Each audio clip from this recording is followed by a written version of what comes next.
మహిమ కలుగునుగాక, యేసయ్యకే మహిమ కలుగునుగాక. ప్రియమైన దేవుని బిడ్డలారా, యేసుక్రీస్తు ప్రభు దేవుడని కొన్ని వందల వాక్యాలు ఉన్నప్పటికీ ఆయన నేనే దేవుడని చెప్పలేదని చెప్పి వీరు యెహోవాయే దేవుడు, యేసుక్రీస్తు దేవుడు కాదని చెప్తున్నటువంటి వారి కోసమే మాత్రమే ఈ వీడియో. అయితే కీర్తనకారుడు అంటున్నాడు 147:5లో, అనగా యేసుక్రీస్తు వారు మన ప్రభువు గొప్పవాడు, ఆయన అధిక శక్తి గలవాడు, ఆయన జ్ఞానమునకు మితి లేదు. ఆయన జ్ఞానమునకు మితి లేదు. అనంత జ్ఞాని అయిన యేసుక్రీస్తు ప్రభు. యెహోవా అంటే అక్కడ యేసుక్రీస్తు ప్రభు. ఆయన జ్ఞానమునకు మితి లేదు. ఆయన జ్ఞానం ఎంతటి జ్ఞానం అంటే కుమారుడుగా ఇక్కడ ఉండగలడు, తండ్రిగా అక్కడ ఉండగలడు, పరిశుద్ధాత్ముడుగా సంచరించగలడు, సమస్తమును ఆయన అధీనంలో ఉంచుకొనగలడు.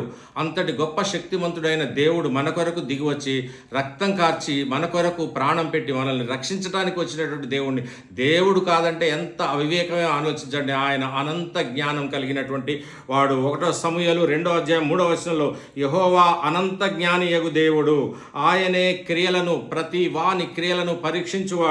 యెషయా గ్రంథం 11:2 అంటున్నాడు, ఆధారమగు ఆత్మ, ఆలోచన బలములకు ఆధారమగు ఆత్మ, తెలివియు యెహోవా ఎడల భయభక్తులను పుట్టించు ఆత్మ మనకు అనుగ్రహించబడును. దేవునికి స్తోత్రం.